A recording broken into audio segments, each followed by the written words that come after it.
Hi, Hello. it's us again. It's us. We actually never say our names. No, we don't. What's your name? I think people figure it out, but... Yeah. So I'm Amber, and that's Lars. Hi, my name is Lars. Sit down, Lars. I guess we don't really have any plan, except that we wanted to make a video just like sort of summarizing what it was like to be at Hellsinki Metal Festival. Yeah, it's kind of like a small review, I guess. Yeah. Just sharing our thoughts on it and if we'd go again and Yeah. pros and cons, even though there was hardly any cons. But yeah. Yeah. Just trying Just a little to review. go with the festival. Obviously, again, as we must have said that in the videos. I can't remember what we probably did, but we went in more or less blind. Obviously booked the festival because of like the lineup was good. It was a country we never visited before. It was obviously a new city as well for the same reason. It was be like a way to combine a holiday and a festival. You don't have to camp. You can stay being comfortable in your hotel. So if you don't like camping, then this is perfect. You'll be well rested every day. Or better rested every day. And it's only 2 days because as much as I love festivals that go on for like 3-4 days, it can get very tiring. Yeah, it can. And again, you don't have to take that much time off of work to have a holiday/festival experience. So no, if all you really want is go to the festival, you can just book those couple of days off and then that's it. Yeah. We just chose to have a few days on either side to explore Helsinki as a city as well and a few surrounding areas. But yeah, if you just want to go to the festival, it's very straightforward. Like we flew from Stansted in England and it was a relatively short flight and pretty easy and not very expensive, really. it wasn't that bad actually, no. No, So, not from Stansted. No. But yeah, I mean, we didn't even know about the festival until one of my friends showed me it because they were considering it, and they've been to festivals before. I think they've been to Tusker and that. So yeah, like they sent me the lineup, and I was like, wow. Yeah. I was like, I'd never heard of this before. No. And that was at the point where we didn't know what we were doing, wasn't sure what festival we wanted to go to. Yeah, we were considering our options. And I remember coming upstairs and said, there's this festival lineup that's got Moon Sorrow and Old Man's Child, and you were like, we're going. Yeah, sold. And all the other bands as well. It was an incredible lineup. That was like, again, it's 2 days, right? And it's relatively few bands compared to most other European festivals. But my God, the bands you have, like they are insane. We were busier than what we've been in like 4 days at Bloodstock, for example. Like every first day we saw 12 bands. It's so unreal. And man.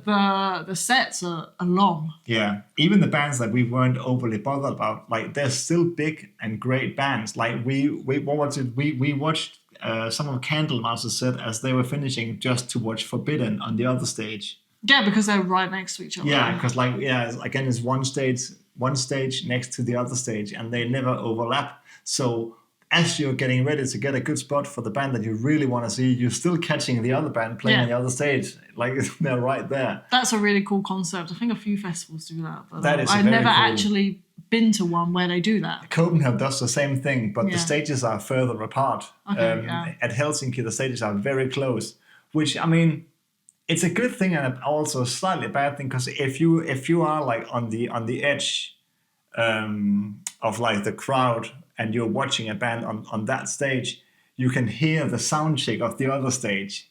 Oh yeah. Which is kind of annoying, but you can't really help it. It's because the festival takes place at a parking lot, which is the Ice Hole's parking lot. Yeah. So like, there's not much really you can do about that, except you just have to find a different spot to stand if you really want to watch the band and really get like engrossed in the music. Yeah, I mean, to be fair, like it didn't bother me. It didn't bother me at all either. It was just like something that I noticed. If you are on the edge, you can hear the sound check, which isn't a major issue. And if it bothers you, you just get a different spot, because that's easy as well. Yeah.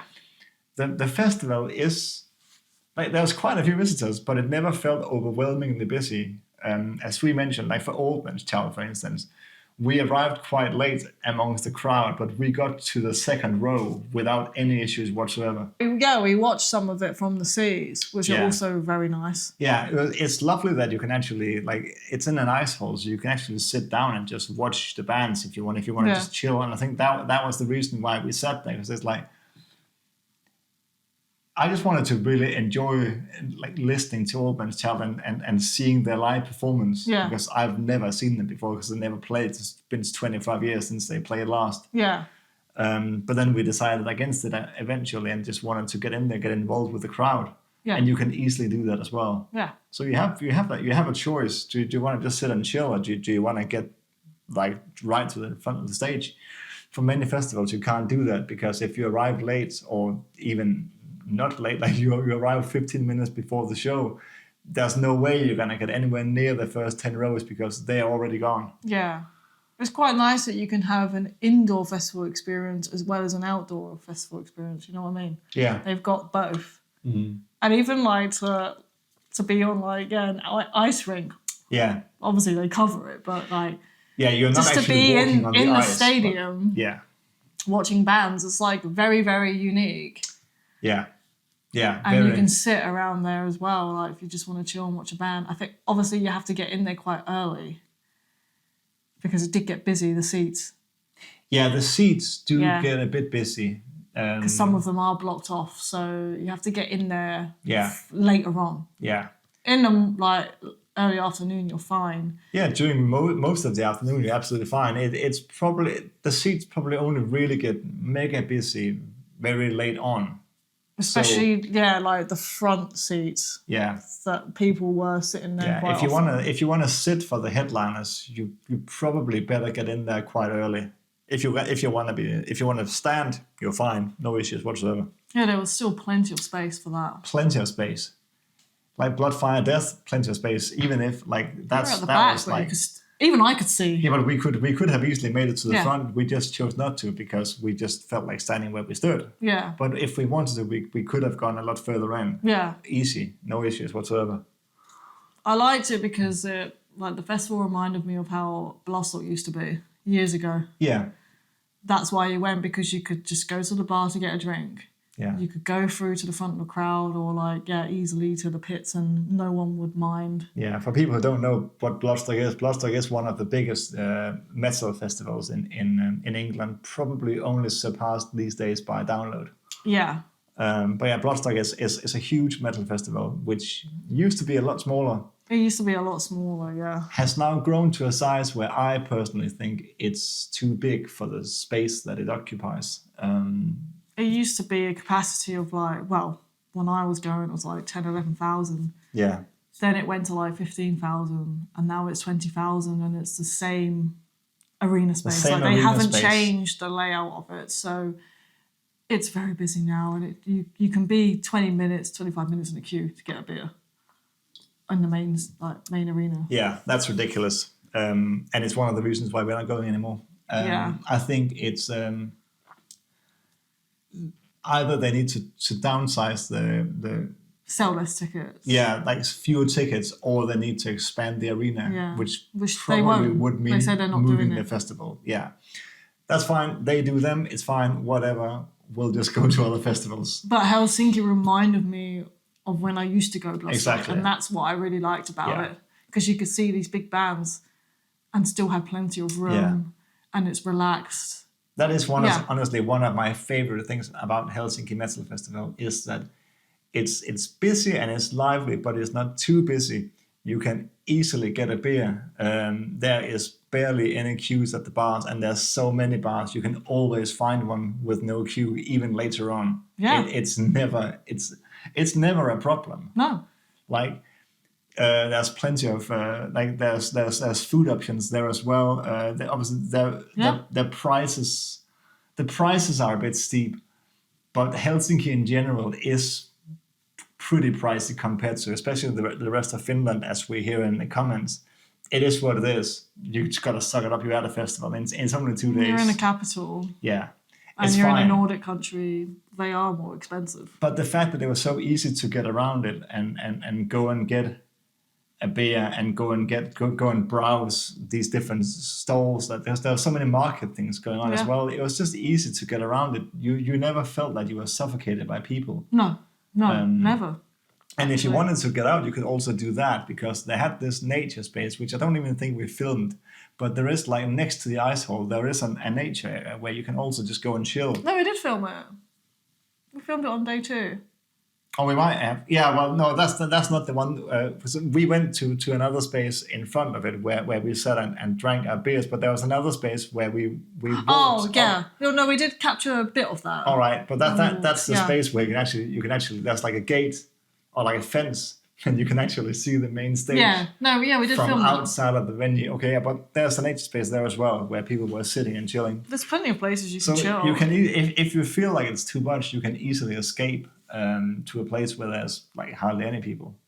Which is, it's just such a good balance of metal and like getting silly with your mates and liveliness and also peace and calm. Yeah. Again, it's easy to navigate. It's easy to get around. It's just super, like, it's such a different festival experience to basically anything I've tried before. Yeah. Even to Inferno, this feels different. I loved Inferno, but this is, I don't know. This you still get that outdoor feeling, which is great. Like you say, you've got the indoor and the outdoor. Yeah, I would say, like, in terms of the classical festival experience, Helsinki feels more like a festival than Inferno does in that sense, because Inferno is like these all indoor venues. Like when you think of a festival, you probably think of outdoor venues, and you have that for Helsinki. Yeah, I mean, there's loads of like indoor festivals, but yeah, of course. When when it's summertime, you do kind of want the outdoor festival feeling. Yeah. But yeah, they provide both, and I think it's just a great mix of everything that makes a festival great. Yeah. Yeah. They really capture that very, very well, and it's only been going for, this was the 3rd year, and like, yeah, the execution is great. Everything was so well run. Yeah. The bands came on one after the other, no problem. The sound was amazing. The sound was really good. I said in a few of the videos, I didn't have to wear my earplugs outside. No. And I had no ringing. There was no ringing in my ears at all. The sound level, like the decibel level, felt like it was lower than what it would be in many other gigs that I've been to in my life. Which is a good thing. It doesn't have to be deafeningly loud. No. If any, like, it doesn't make the music better. No. Like, it doesn't have to be that loud. And Hellsinki Metal Festival understood that. The level was appropriate, I'd say. It was at a really, really good level. And the production in general was just fucking great. Like, the sound was so good. You could hear every band very clearly. Yep. The only band that had issues was Gust, but I'm not even sure that was Hellsinki Metal Festival's fault. It could have been their own fault, or just a technical glitch with some of their own equipment. I don't know what went wrong there. We're not sure what happened with that because we didn't get any explanation. He just walked off. So the guy just left the band, or left the band. The guy just left the stage. Yeah.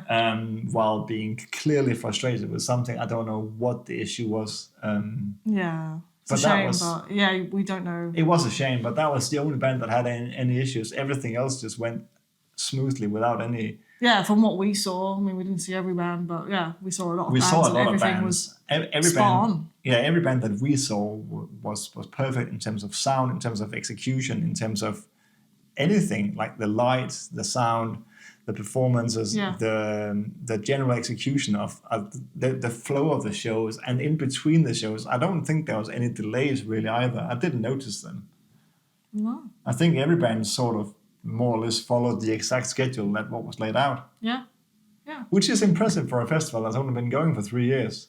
I can't tell you how many times I've been at a festival where there's been this and that delay and stuff going wrong. It happens all the time. So yeah, the guys that put on Hellsinki Metal Festival do a bloody great job. Yeah. It's not easy. No, it's really good. It's a lot of things that have to align in order to pull such a big event out. Oh yeah. And again, the bands they have, like, have some proper high profile names, man. Really high profile. Crazy. Like I have Venom and King Diamond on the same. Like it's fucking insane. Yeah, like the actual Venom, not Venom Inc. Yeah. Venom. It's And King mad. Diamond And then you and- have a Bathory tribute as well, where there's a whole bunch of like that band and all the vocalists that they brought in. It's like there's so many big names, which undoubtedly have demanding technical writers as well. Like they need this and this and that. They put it off. Like I didn't hear any complaints. I didn't see any negative. It's just smooth sailing. It's crazy. Yeah, It's very impressive when you think about it. definitely. No, it was amazing. Yeah. Yeah. But yeah, obviously, yeah. So the festival doesn't have any like green space within the festival space itself. Like that's around. If you want that, you need to actually leave the festival and just like come back in when you're done. So like that does take its toll on your feet, which is another reason why we had to sort of leave Bathory a little bit earlier. Like our feet were absolute killing us at that point. Well, no, yeah, that was an issue, but we also wanted to try and get to the after party. We wanted to get to the after party as well, but yeah. Because we didn't want the next day to be like a complete write-off where we need to sleep in really late. So, yeah, we tried to get in the riff, but it was already rammed. So, a shame. But yeah, my feet were hurting a lot more than what they would, say, on grass. Yeah. Because I'm running. Standing on the standing and running on the parking lot, which is was like concrete. Inside the ice hall is also like incredibly hard flooring everywhere. I'd say wear some really like good shoes with a lot of what would you call it? Cushioning. Yeah, cushioning. Yeah. Wear comfy, soft, flat shoes. Or boots or whatever, like something with good support and cushioning, because your feet are gonna thank you for that. Yeah.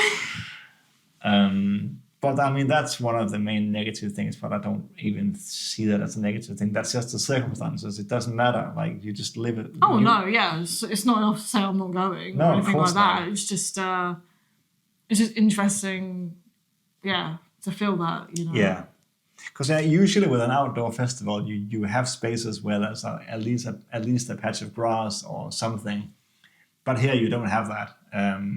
That's just again down to the location of where they chose to put it at the ice hall. It really doesn't matter. It's just it doesn't matter. Feel it on your feet. And again, if you desperately crave it, you can just like literally leave the venue and walk 3 minutes, and it's there. Yeah, so it's fine. There's like benches. Yeah. Inside the ice hall and outside. Yeah. So you can sit down. Like, of course you can. Fine, but there's actually quite a few benches. Quite a like up where all the food stalls are. There's quite a big seating area. For people obviously to enjoy the food that they bought. Yeah. We bought some food there. That was brilliant. That was really nice. Actually, really good. Yeah, pad thai, as we do. Yeah. If we don't eat poke, we eat pad thai, and they didn't have poke, so we had a pad thai. Yeah. No, that was really nice. It was good, yeah. Yeah, very, very good. It's hard really to think of anything negative about it. Like nothing really. No, not much.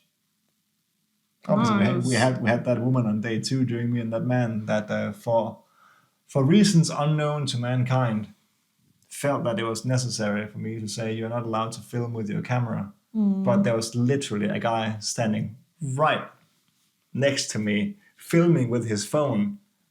So she was screaming at me for stopping, and she wanted me to stop filming, but the guy was literally filming with his phone as she was yelling at me. I don't know what her problem was. It was just frustrating because they obviously on the list of do not bring in professional camera equipment. So yeah, but that's what I mean. They allowed us in, exactly. And it's absolutely fine. And we're not filming the whole show. We're just getting like 30 seconds to 60 second clips a few every highlights. now and then. We're getting a few highlights. That's it. Which people would do on their phone. Yeah, exactly. And I mean, phones these days can have almost as good quality as our camera. They can have better quality than our camera. Or even better. So I don't know what her problem was. That was ridiculous. It That was quite frustrating because she said it to me as well. Yeah, that was incredibly stupid. It's just because we were right at the front. So, yeah, and she had a problem. Yeah, but my issue with her is that she told me off and said, "Oh, I'm going to take your camera." While the guy next to me is literally holding his phone up like this, filming. Why in the ever-loving fuck did she have such a big problem with me? Well, it was the same with me. Yeah. So I was filming, because obviously I gave it to you after, because I thought we were right at the front barrier. So I thought maybe you'd have more of a chance of being a bit sneaky. You're only right behind me, so she can see. But so I was filming, and I filmed for a bit, and then she said, "No, you're not allowed." I was like, "Fair enough." And then I got my phone out 10 seconds later, and I was filming on my phone, and she didn't say anything. So that makes no sense. And the funny thing is that, again, when you go in, like when you enter the festival, you obviously... They search you thoroughly. You pass through the security gate, and they ask you to empty your pockets if you have anything in them. I did. I had my camera, took it out, looked at it. Yeah, you're good, fine. Just go in, straight on, no problem, no issue whatsoever. Yeah. He saw my camera. He knows what it's capable of. He allowed me through. You allow me through security with a camera, I'm allowed to film. That's how it goes. I don't know what her issue was, but I hope she's not going to be around next year. Blonde woman, right side of the stage, me and that man. I do not like anyone. We had the same at Cosmic Void. Yeah. This one. When we were filming for Midnight Odyssey. Yeah. Started filming a bit. We were right, again, front barrier. I think it's just a front barrier thing. Security guard said you're not allowed that. So I've been allowed in the venue with it. But then I'm not filming the whole show. I'm filming a bit at a time. Then you get your phone out, no problem. Then people film on their phone, it's fine. I filmed on my phone. Yeah. It was absolutely fine. Yeah. It's not professional camera equipment. It's not like a giant bloody camera like that. No. We're not in the press. Because I think it seems to be a thing with if you bring in a camera with like a big extendable selfie stick or something. Yeah, you're not allowed that. But this camera does not do that. It's literally how big? Like this big. It fits in my pocket. Yeah. It's tiny. It's like the size of my phone. Get over yourself. She was the main negative part about the festival. Her personally, it's nothing to do with the festival. It's just her, and I really hope that she is not going next year. If I'm going, at least. Another thing was the no crowd surfing. Yeah, true. No crowd surfing. That was, for me, that was very bizarre. I mean, they probably have their rules about why you can't do it. Fair enough, but... what the fuck? That you were trying to crowd surf over the barrier and then they pushed you back and then the crowd pushed you the other way and then it just keeps going back and forth. I was stuck there for like a minute. I was dying inside. I really was. Was that on day one? That was Forbidden. There's a clip from that during Forbidden. You can go and check it out if you haven't already. I mean, luckily I was a bit drunk, so I didn't feel that embarrassed, but inside I was dying. It's just very strange. I felt so sorry for the people holding me up because it was going on forever, and I was like, I'm so sorry. But there was like 3 of them, like the guards at the barrier, and one guy would literally both hands on my leg and pushing me backwards. And then I looked at another woman there and she just said no, and I'm like, why can't you just bring me over? Maybe they just didn't have the security. Again, there wasn't that many guards behind the barrier. That could be the reason. Yeah. But again, I'd expect there to be signs saying no, because you have that in some venues in London as well, you're no crowd surfing or no whatever. There'll be signs saying that, so people just don't do it, right? No, they still do it. Well, it depends on the venue. They might be less likely to do it if there's a big sign saying you're not allowed to do this. It is sort of nitpicking a little bit.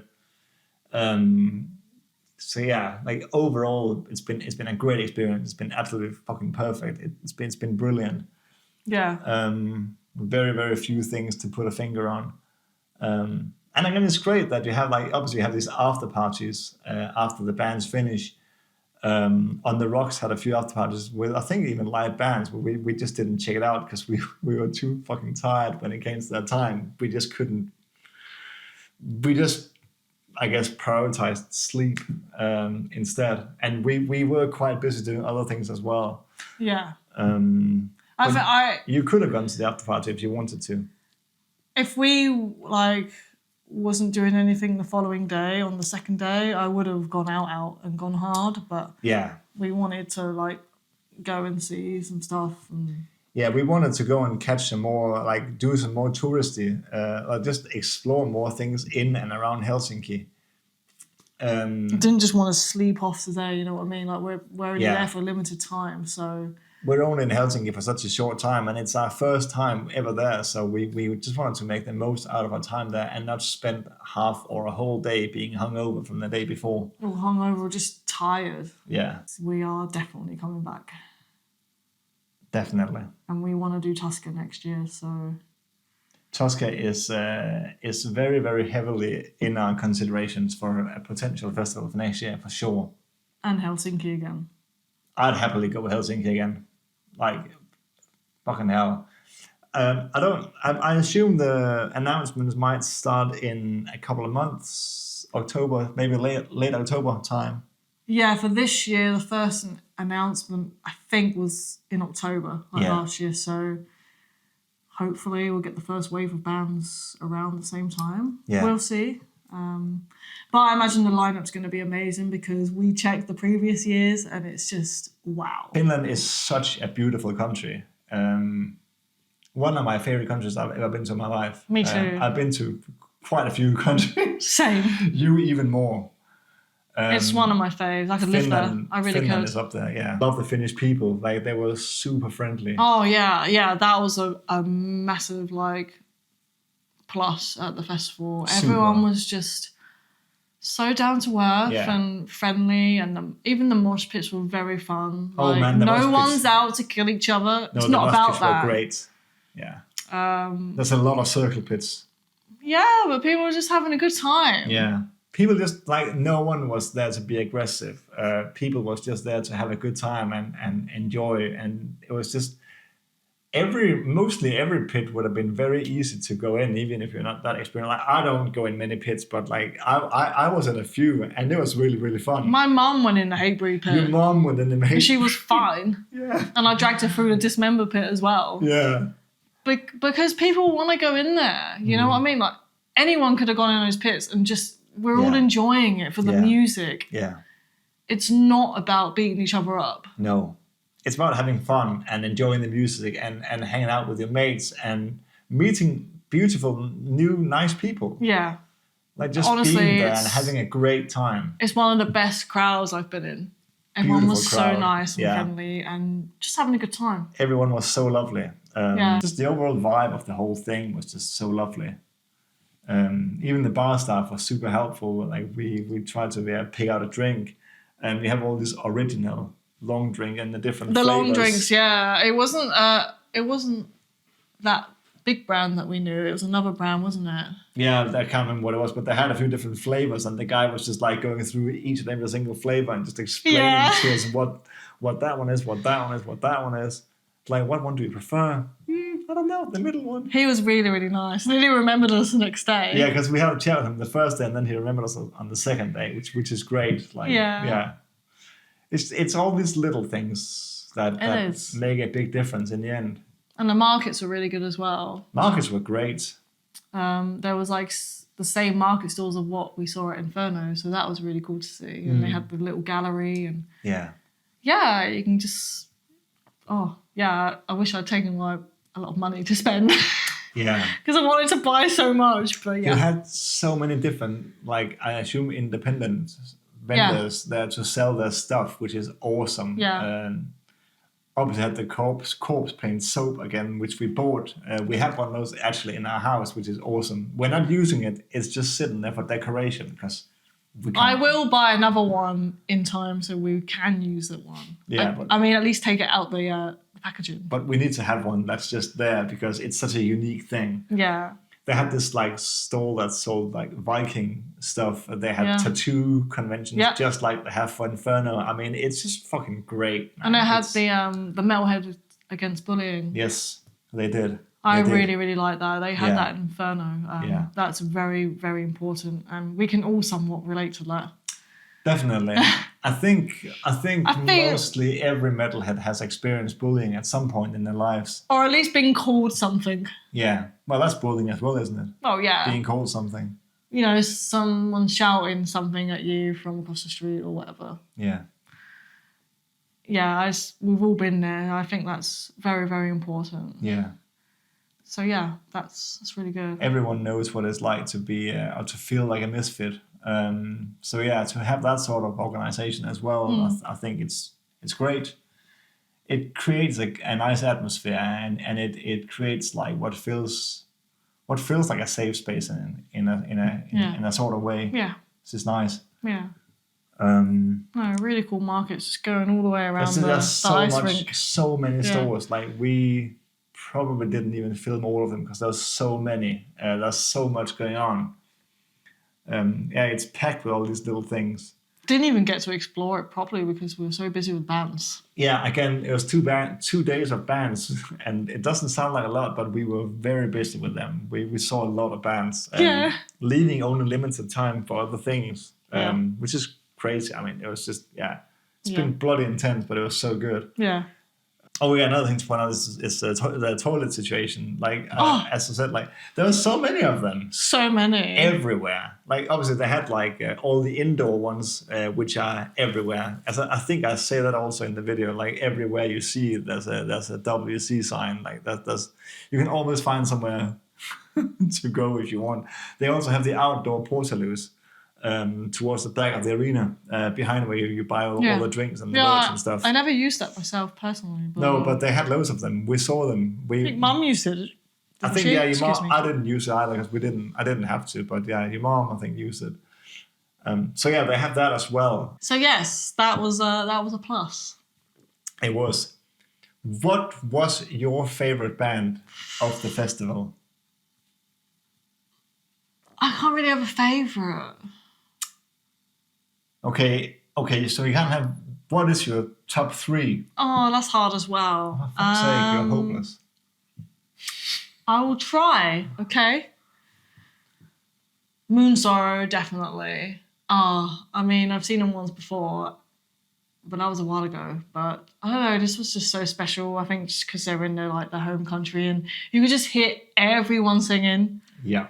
They're like heroes. Yeah. Over there, and I think they are very underrated in other countries. Yeah. And that really makes me sad. I agree. Because they're just absolutely brilliant. Yeah. And we were like so close to the front, and the guy from Corblicano who came on stage, like the singer, that was their surprise. I did not expect that. That was crazy. That was just amazing. Yeah, that was fucking insane. Moonsorrow had put on there, was the Instagram or Facebook, that we have a very special set in store for you, but no one knew what that meant. No, I was not expecting that. Suddenly, the Corblicano singer just fucking appeared and he did a song with him. Then he went off stage and while later came back in and did another song with them. It's beautiful. That was unexpected. That was fucking amazing, man. No, yeah, that was incredible. That was awesome. Again, they are so underrated. Yeah, incredibly underrated. It's one of my first loves for that sort of music in a way. Like I don't even know what you call it. Like I call blackened progressive folk death. I don't know, a mixture of everything. A bit of everything. A bit of everything. And you feel things. Moonsorrow is incredible. Yeah. It's like I've loved them for over 20. I've loved them since they started. Like Kevin, can't tire. Fucking awesome, man. No. It was incredible to see them, man. And they started with Gulan Bass. Yeah, the it's whole a shame. Spark thing going as well. Those sparks flying. I can say it's a shame their songs are so long because you only get to hear a few. We only got like 6 songs or something because they all last like 10-15 minutes. Yeah. So that was one of my highlights. Mm-hmm. Yeah. I guess you too. Yes. Probably my favorite band was Moonsorrow. That will be my number 1 because I've been looking forward to seeing them for so long. Yeah. Like I love Moonsorrow and seeing them was unreal. Yeah. I wish they played Jotunheim, but that song is over 20 minutes, so they didn't, which is painful but understandable. I'll just have to go catch them again when they play Jotunheim. But the song that they did play it was like I said was incredible.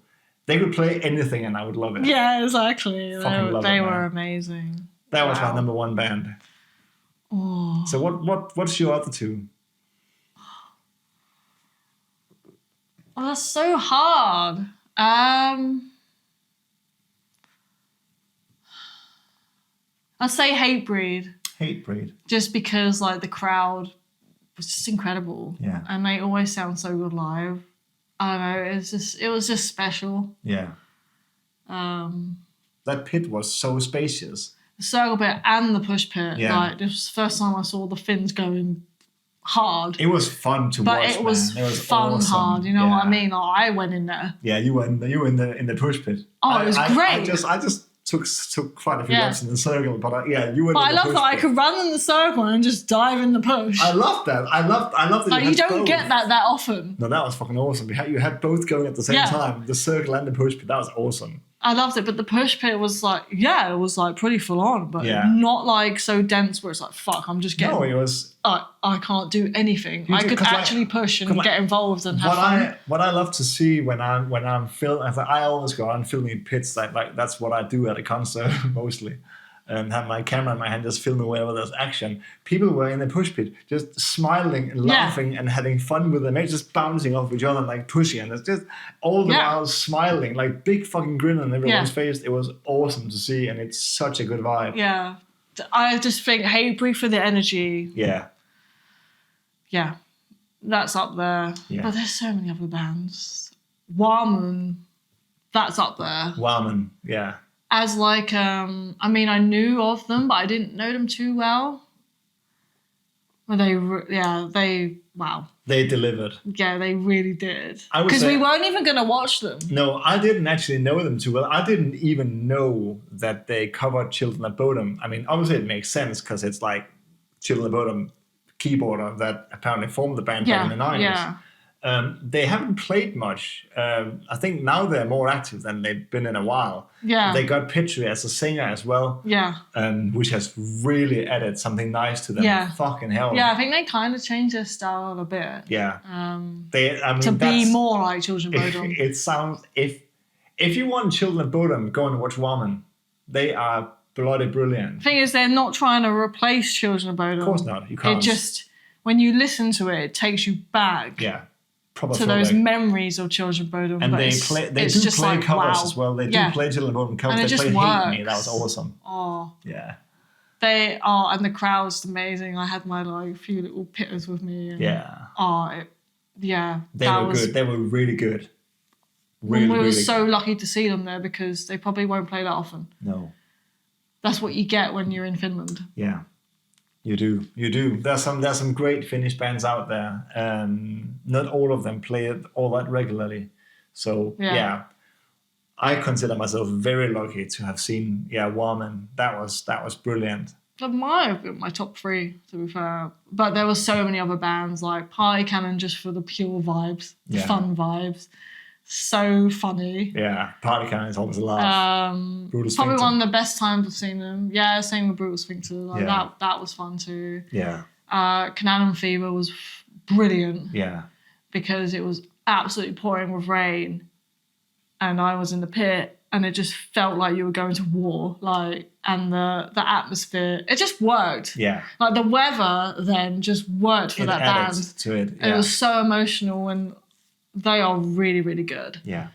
Other bands, who else? Fear Factory are really good. New singer. Dismember was awesome just because I could see them. Yeah.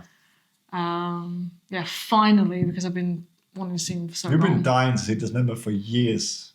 Just because it's like, I need to see this band. Yeah. Oh, bloody Swedish old school death metal, man. Like.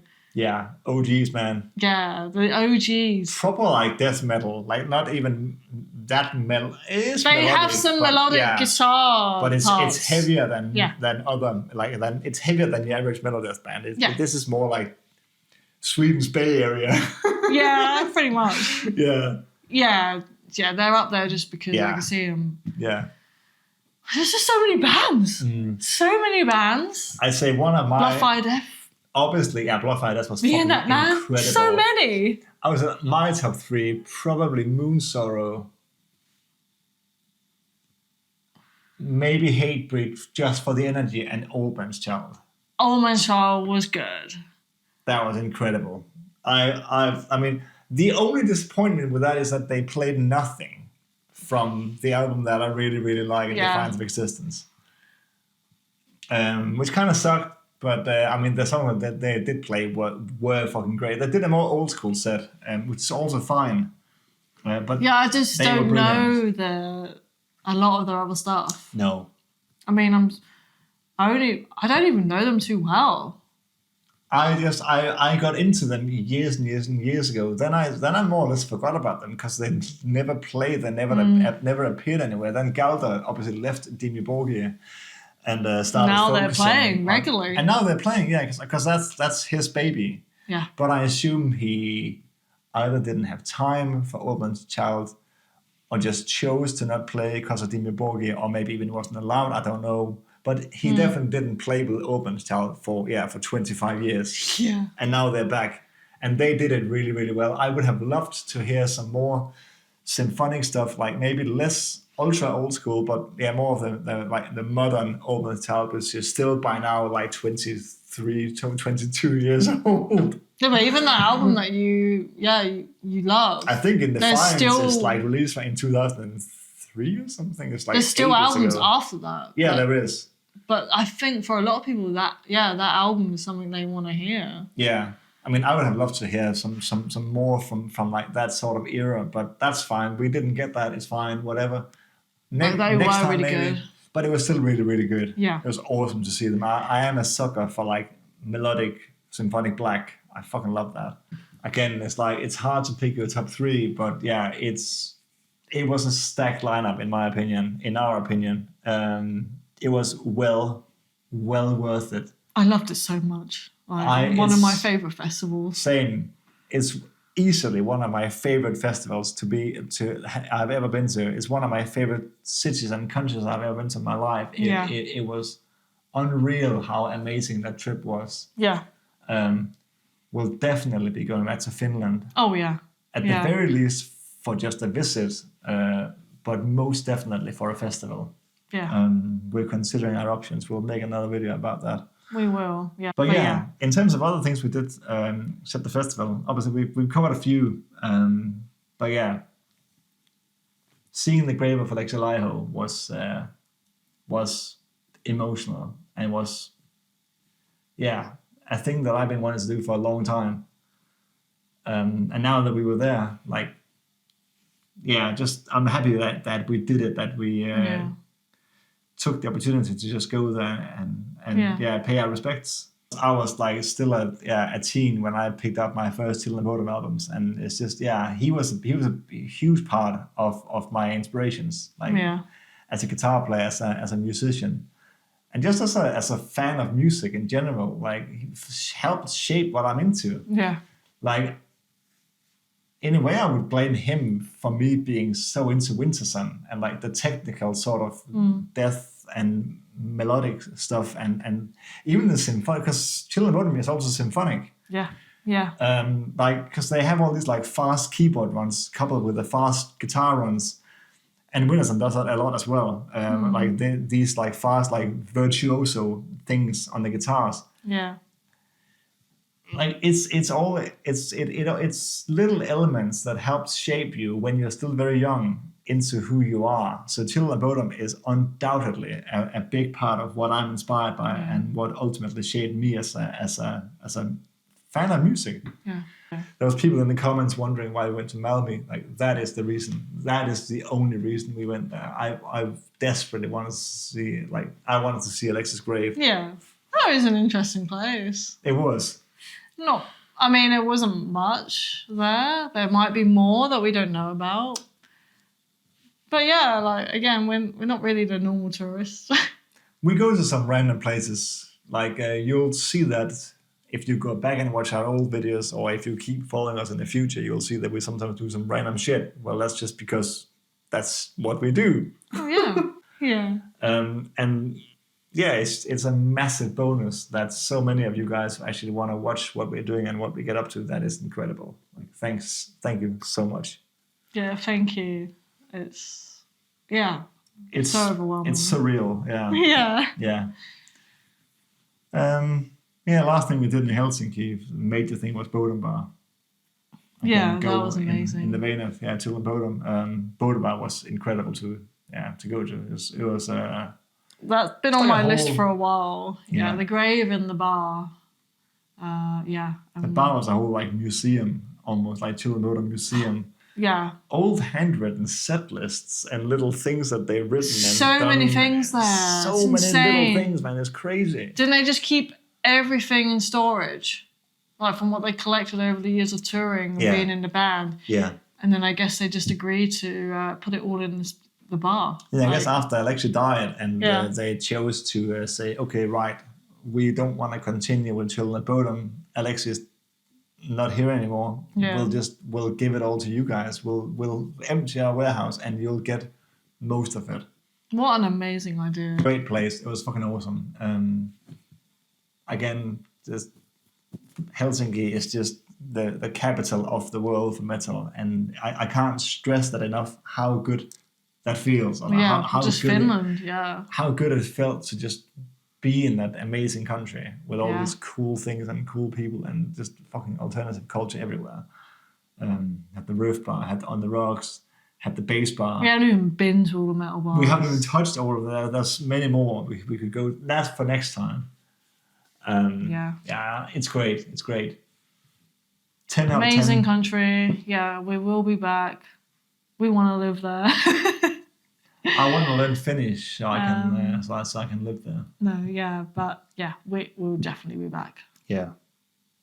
Loved it. Yeah. Thank you. Thank you.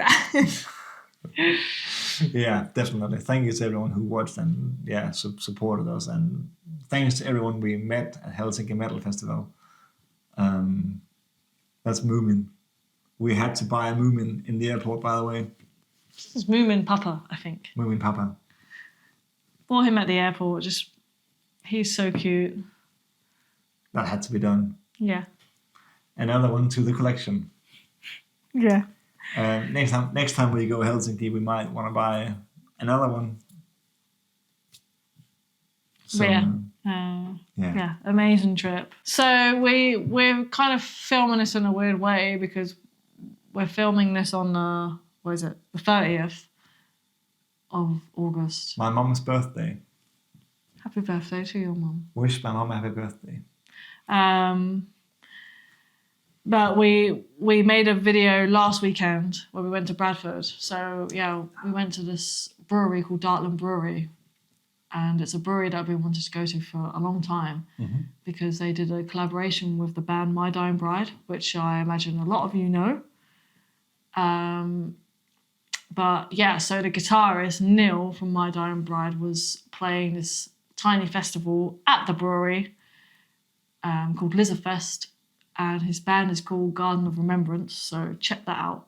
If you like your Doom and My Dying Bride style, check it out because it's like really good. Death, Doom, Garden of Remembrance is very, very beautiful music. They've had this band for about 30 years.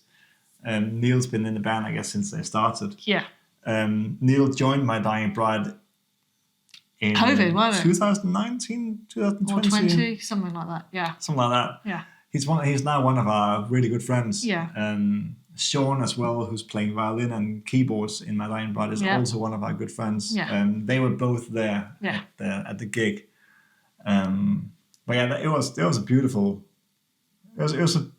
evening, beautiful day. Again, Dartland Brewery did the collaboration with My Dying Bride. They have a My Dying Bride themed beer, or at least they used to. They have the glasses as well. They still have the glasses, yeah. Yeah, which we show that in the video. Yeah. But it's that was a very unique experience as well. Like seeing, quite like famous musicians. They are performing at like a little small local brewery for about 50 people. I don't know how many. There was not a lot of people there. Not Maybe a lot. About 50 people. So that'll be coming up. Yeah, that's coming up. Yeah. Then we've got Cosmic Void. Black Metal Festival in London. We're only going for the day. And then the week after that, we've got Metal Gates in Romania. But we're going to do a video where we go more in depth about that. So But yeah, things to look forward to. We have a bunch more things coming up, but yeah, we'll make a Yeah. whole separate video about that. Future plans. Yes. So yeah, Yeah. I think that's about it. we can wrap this up. What's an ALABOOBOO, by the way? ALABOOBOO! ALABOOBOO! ALABOOBOO! Or a hello boo-boo. If you don't get that, go and watch Hellsinki Part 5, the ending of that. What is that? It's ALABOOBOO. It's like A hello boo boo. What is a hello boo boo? Oh, it's ALABOOBOO. That's what A la boo boo. I thought you said that. That was very funny. That was a fun night. Yeah. I had the giggles. See you next time, guys. Thanks for watching. We love you. See you next time. See ya. Bye. Bye. You start. No, you start. Oh, for fuck's sake. I need a wee. Anyway.